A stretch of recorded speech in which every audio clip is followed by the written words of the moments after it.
వెంకటాద్రి సంస్థానం బ్రహ్మాండే నాస్తికించిన వెంకటేశ సమోదేవో నభూతో నభవిష్యతి లోకిపర్రు మహాక్షేత్రే కృష్ణా సాగర సంగమే సుధా కృష్ణ సుసేవ్యాయ శ్రీనివాసాయ మంగళం. కలియుగ ప్రత్యక్ష దైవం శ్రీ వెంకటేశ్వర స్వామి వారు ఈ డోకిపర్రు మహాక్షేత్రంలో ఆవిర్భవించి 11 సంవత్సరాల నుంచి కూడా భక్తులందరినీ కూడా కరుణా కటాక్షాలు అందజేస్తున్నారు. స్వామివారు 2015లో మే మాసం 30వ తారీఖున జ్యేష్ఠ మాసంలో చిత్తా నక్షత్రం నాడున స్వామివారి యొక్క ఆలయ ప్రతిష్టా కార్యక్రమం ఆలయ వ్యవస్థాపక ధర్మకర్త అయినటువంటి శ్రీమాన్ పురుడిపాటి వెంకట కృష్ణారెడ్డి సుధా దంపతుల చేత, అదేవిధంగా 108 దంపతుల చేత కూడా ఈ యొక్క ఆలయ ప్రతిష్టా కార్యక్రమం శ్రీ వైఖానస భగవత్ శాస్త్రరీత్యా కూడా పంచాన్నిక దీక్షతో ఈ కార్యక్రమం అంగరంగ వైభవోపేతంగా నిర్వహించడం జరిగింది.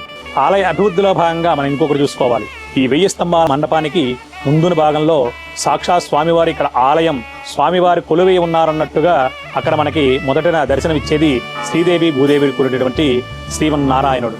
అటువంటి నారాయణుడిని దర్శనం చేసుకొని మనకి దక్షిణ భాగం స్వామివారికి దక్షిణ భాగంలో గరుత్మంతుడు వచ్చేటువంటి భక్తులందరికీ కూడా భక్తితో దర్శనం స్వాగతిస్తున్నట్టుగా ఆ గరుత్మంతుడు నమస్కారం చేస్తూ స్వాగతిస్తున్నట్టుగా ఉన్నట్టు. అదేవిధంగా స్వామివారికి ఉత్తర భాగంలో ఉన్నటువంటి హనుమంతుడు, ఆయన మీరందరూ కూడా స్వామి సేవలో తరించారు, మీ అందరికీ కూడా పునర్దర్శన ప్రాప్తిరస్తున్నట్టుగా స్వామి రక్ష శ్రీరామ రక్ష జగద్రక్షగా అన్నట్టుగా నేను రక్షగా ఉంటాను, మీరు నిరంతరం స్వామి సేవలో తరించండి అన్నట్టుగా ఆ దాసాంజనేయుడిగా ఆ స్వామివారు ఆంజనేయ స్వామి వారి యొక్క రూపం మనం అందరం కూడా చూస్తున్నాం. వారి యొక్క ఆలయానికి ఆగ్నేయ భాగంలో ఉన్నటువంటి నూతనంగా నిర్మించినటువంటి సహస్ర స్తంభ మండపం. సహస్రం అనగా 1000. మనకి చూసుకున్నట్టయితే వేదంలో పురుష సూక్తంలో సహస్ర శీరుషా పురుష, సహస్ర శీరుషా పురుష అంటే స్వామివారు విశ్వరూప విత్రుడు, 1000 తలలు 1000 చేతులతో ఉన్నటువంటి పరమాత్మ.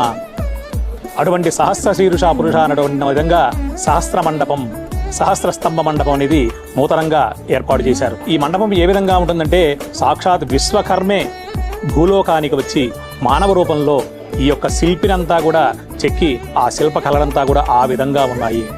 విశ్వకర్మే సాక్షాత్ భూలోకానికి వచ్చి మానవ రూపంలో వచ్చి స్వామివారికి డోకిపర్రు మహాక్షేత్రంలో నిర్మించేటువంటి ఈ సహస్ర స్తంభ మండపంలో ఆయనే స్వయంగా చెక్కినట్టుగా ఈ మండపాలన్నీ కూడా చేయడం జరిగింది. 1000 స్తంభాల మండపంలో స్వామివారికి నిత్యోత్సవాదులు కానీ, ఉత్సవాది కైంకర్యాలు కానీ, కళ్యాణోత్సవాలు కానీ, వివిధ ఉత్సవాలన్నీ కూడా స్వామివారికి నిర్వహించడానికి అవన్నీ కూడా ఆలయ వ్యవస్థాపకులు ఏర్పాటు చేశారు.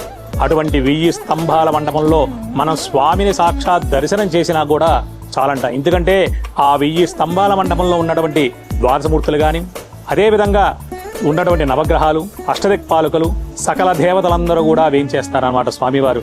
అటువంటి ఈ 1000 స్తంభాల మండపం రేపటి ఆగస్టు 15వ తారీఖున ఆలయ వ్యవస్థాపక ధర్మకర్త శ్రీమాన్ పురుడిపాటి వెంకట కృష్ణారెడ్డి సుధాగా దంపతుల చేత మీదుగా ఈ యొక్క 1000 స్తంభాల మండపాన్ని ప్రారంభించడం జరుగుతుంది.